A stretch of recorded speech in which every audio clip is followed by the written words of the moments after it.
ತೇದು ತೇದು ಬೊಂಬೆಯನು ಮಾಡಿ ತಂದೆ. ಮೇಘಗಳ ಮಾಲೆಯಿಂದ ಕೆನ್ನೆಯಲ್ಲಿ ಕಾಂತಿ ತಂದೆ.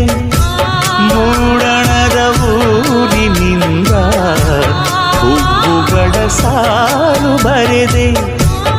ಇಬ್ಬನಿಯ ಪಸಿದು ನಾನು ಕಣ್ಣಿನಲ್ಲಿ ಒದ್ದೆಯ ತಂದೆ. ಓ ಹಂಸವೇ ನೀ ಬಂದು ಸ್ವಲ್ಪ ನಡೆ ಕಲಿಸು, ಕೋಗಿಲೆಯೇ ಕೊಂಚ ನಿನ್ನ ನುಡಿ ಕಲಿಸು.